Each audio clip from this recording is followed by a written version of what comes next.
ঈদ মানে আনন্দ, ঈদ মানে খুশি। ঈদে সবাই কম বেশি জামা কাপড় কিনে থাকেন। আমিও অল্প কিছু কিনে ফেললাম এবং কি কি কিনলাম আপনাদের মাঝে শেয়ার করলাম। আসসালামু আলাইকুম, হ্যালো এভরিওয়ান, কেমন আছেন সবাই? আমি আলহামদুলিল্লাহ অনেক ভালো আছি। ঈদ তো চলেই আসলো, আপনারা কি ঈদে শপিং করেছেন? কে কি কিনলেন অবশ্যই শেয়ার করবেন। আমাদের তিনজনের জন্যই কম বেশি কিছু কেনাকাটা করলাম। আমার 2 বছরের একটা মেয়ে আছে, মেয়ের জন্য 2টা ড্রেস নিলাম এবং ম্যাচিং করে এক জোড়া জুতো নিলাম। আলহামদুলিল্লাহ, সে ড্রেস পেয়ে অনেক বেশি খুশি। সারাদিন একবার হলেও বের করে দেখবে ড্রেসগুলো।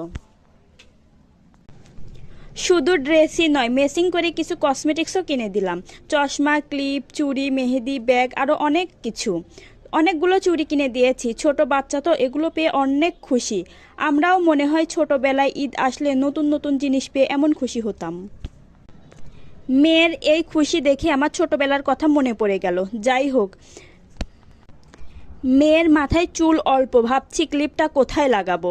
আলহামদুলিল্লাহ, মেয়ের সাথে ম্যাচিং করে আমি একটি ড্রেস কিনে ফেললাম। আমি আপনাদের মতো অনেকগুলো ড্রেস কিনি না, আমার একটা দুইটা ড্রেস হলেই হয়। তাই এটা আপনাদের মাঝে শেয়ার করলাম। দ্বিতীয় ড্রেস এখনও বানানো হয়নি। এই ড্রেসটি কেমন হয়েছে অবশ্যই কমেন্টে জানাবেন। এই ঈদে আমার সব থেকে বড় গিফট হলো এটা। আলহামদুলিল্লাহ, হাজব্যান্ড ঈদে এত দামি একটা গিফট করবে আমি ভাবতেও পারি নাই। আংটিটা কেমন হয়েছে অবশ্যই কমেন্টে জানাবেন। ডিজাইনটা আমার হাজব্যান্ডটি পছন্দ করেছে, তার পছন্দ আলহামদুলিল্লাহ অনেক ভালো। এই আংটিটার প্রাইস নিয়েছে 25,000 টাকা। আপনারা হয়তো এর থেকেও ভালো ডিজাইন এবং বড় আংটি ইউজ করেন। আমি মনে করি সব সময় অল্পতেই সন্তুষ্ট থাকা উচিত। আল্লাহর কাছে একটাও চাওয়া, আমার হাজব্যান্ড যেন সবসময় সুস্থ এবং হাসি খুশি থাকে। আলহামদুলিল্লাহ, সে আমার সকল পছন্দের মর্যাদা দেয়। স্বার্থের মধ্যে যদি আমি কোনো জিনিস চাই সাথে সাথে এনে দেয়। এগুলো আমার মেয়ের বাবার জন্য। প্যান্ট, পাঞ্জাবি এবং শার্ট। ফার্স্ট টাইম ঈদে বানানো শার্ট নিয়েছে। ঈদে সে কিছুই নেবে না, জোর করে বলেছিলাম তাই এইগুলো নিয়েছে। প্রিয় ভাইয়েরা, আপনারা ঈদে কি কিনলেন আমাদের মাঝে অবশ্যই শেয়ার করবেন এবং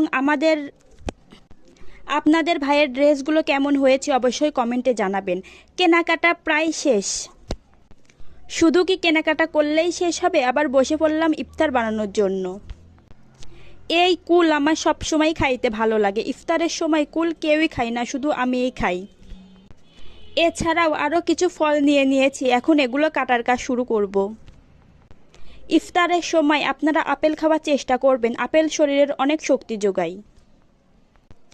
দেখতে দেখতে এতগুলো রোজা শেষ হয়ে গেল। সো প্রিয় আপু এবং ভাইয়েরা, আপনারা সবাই অনেক ভালো থাকবেন, দোয়া রইল।